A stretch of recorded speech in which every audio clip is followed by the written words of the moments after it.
And it turns out that Doug, I think, is probably the dumbest one. That all the other dogs are like, this dumbass right here. But the others, they are serious about their job, very loyal to this explorer, Charles Muntz, and the leader of the dog. They got a really great gag with this. This dog is Alpha. Alpha. He's the meanest, baddest dog, but his collar is broken, and he talks in a squeaky voice. And so every time he talks, all the other dogs are like, faggot, and all that. He's like, hey.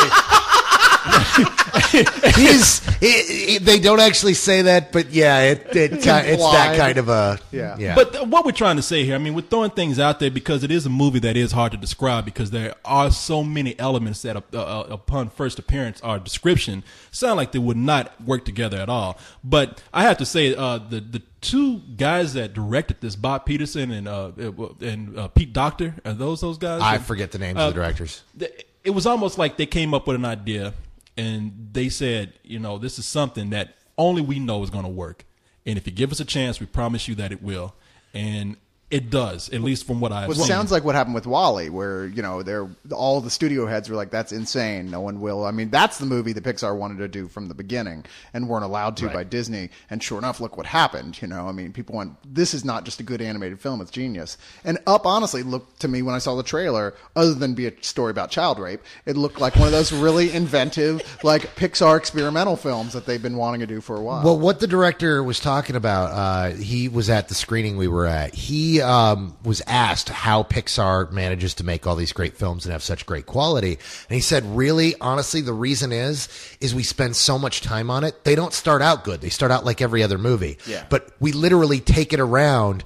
And whenever we have a problem, we just kind of call a meeting and we have all the brainiacs at Pixar sitting in a room bouncing off stuff, trying to find where the funny is and trying to find where the story is. And everybody has input because we have to make sure it's 100% before anybody starts coding at all. And it shows because everything is so refined. There is no throwaway moments in any Pixar films. Every moment is perfect and earned and deserved, and that's exactly what you have here. It's almost like you got to thank Pixar for not being someone who is more risk, doesn't want to take a risk or conservative, because this story, I can guarantee you, had it been pitched to anybody else, they'd be like, no, too risky. Doesn't make any sense. Nobody will buy the talking dogs. No, yeah, exactly. And nobody will even take, even further, nobody will take the first 10 minutes of the story of an old man. Kids cannot relate to an old man. No one's going to want to see an old man and watch his wife die and then go off on an adventure. No, that is like the most heartbreaking thing that you will see at the beginning of a movie in a long time. And thank God from that point on, the movie just it gets more whimsical. Well, he has nowhere to go but I didn't. Yours.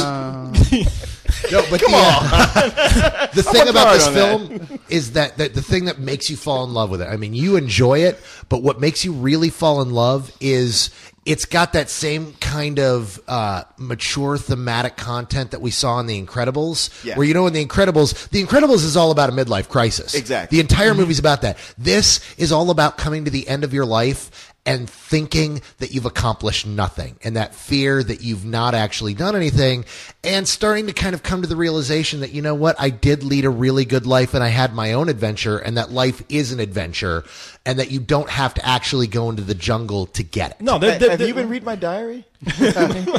No. Well, I read the part about the midlife crisis and wanting to put on spandex. Yeah, but that's like 40 years ago, though, right? Oh, and I read the part about the talking dog. Kill the spill crew, all of them.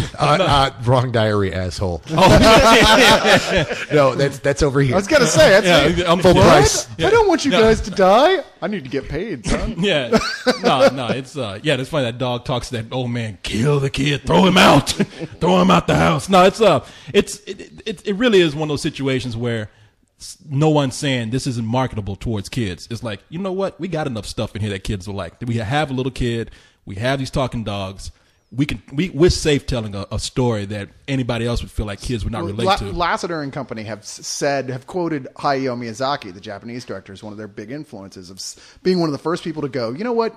Kids are a lot smarter than all these corporate types are giving them credit for. They really are. They can buy and accept all these things, and you can create movies that adults can enjoy too because they're innovative. They're not showing you the same goddamn thing over and over again. And Pixar's proved that can work in America as well. Yeah, I was gonna say, because kids ain't that smart. They love Hannah Montana and the Jonas Brothers. But I do see the merit. Says the guy who watches Hannah Montana and the Jonas Brothers. Name all three Jonas Brothers. You know what their don't names know. are? No, you're lying. No, you know, come on, man. That's ridiculous. He knows. He's just does. saying he don't know. Look at He's that. on the spot, and he's all like, "What? I don't know." That ain't the right question. Yeah. No, there's But have you heard the new Jonas Brothers song? I gotta be honest, it actually does sound pretty good. I saw a little tear coming at y'all at the Jonas Brothers movie, but no, you know, one of the things we're failing to mention here is that Ed Asner is the voice of the old man, and if there's anybody going to get to play this character, I mean, he does it perfect. I mean, he's known for being crotchety, even when he was like in his 40s and he was on Mary Tyler Moore. Yeah, I mean, Ed Asner was old even when he was young. That's the fool that ain't never been young. I smell a sympathy Oscar nod. Yeah. Oh, I know, yeah. But can you get nominated as a voice actor for an Oscar? He Is ain't there getting even no an Oscar award for for this. that? No, I didn't think you could get an award as a voice actor. I have no idea. They'll find a so. way. No, he's gonna die without that. So no, he's great as Carl. As Carl, yeah. No, he's and like I said, all the other characters in here. Little bit of trivia here. Bob Peterson does. I would watch it with a trivia. Cyrus is going to tell you you're wrong, whether you're right or not. Okay. Actually, Pixar said You know, the that. last person I said that to was Carlisle. That's and oddly the enough. person before, and you know what? I'm pretty sure it was only been you the whole time. But anyway, go ahead. Corey. No. Bob Peterson, who's also the writer of this, does the voice of Doug and Alpha. And this is one of those weird things that this keeps happening to them.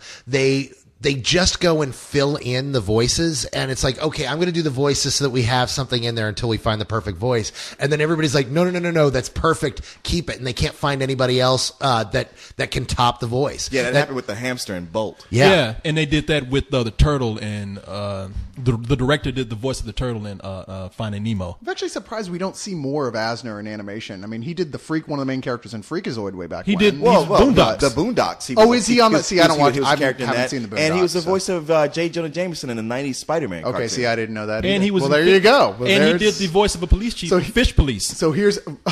You watched Fish Police? All 3 episodes? Hey man, I was that guy. Dude, yeah, I'm saying. All right. Yeah. He's not science is too partial to tight. animation at all. No.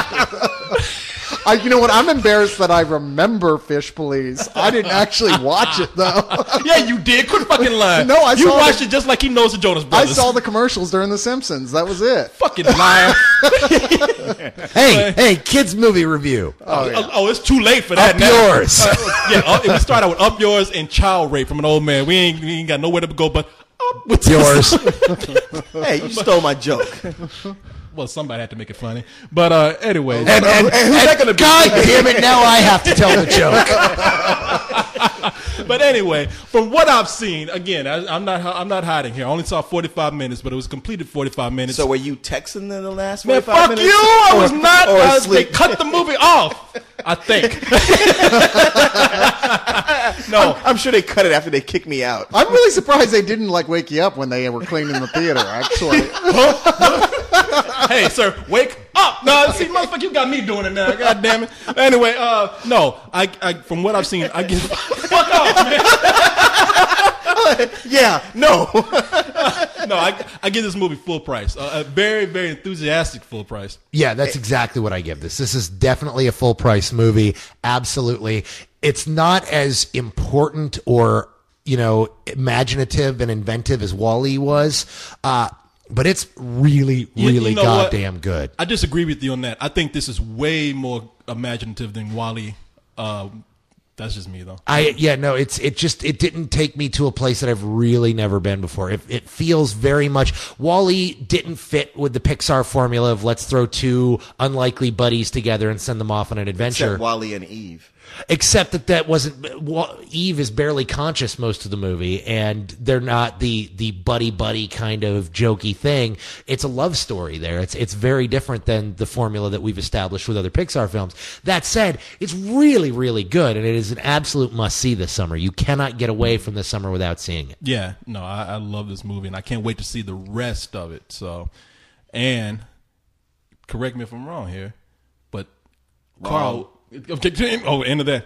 Carl would make a great Viagra commercial. I mean, it's perfect. It's like fucking Up. I mean, come on. It's like Whoa. I mean, what? You jumped on us about the child rape jokes, but now you talking about him taking Viagra. He's not raping anybody. With a Cub Scout in his house. No, Come on, I man. know. He looks at an old woman bending over and balloons come out his crotch and he goes up in the air and it's like, hey, get up with Viagra. You don't see this shit? Come on. I'm a visionary here. What the All I fuck can is say up? is like I haven't even been able to look at the Got Milk ad since like 3 years ago when Corey made a really inappropriate joke. So I do not It's like the first bone of time. shame. Fuck y'all.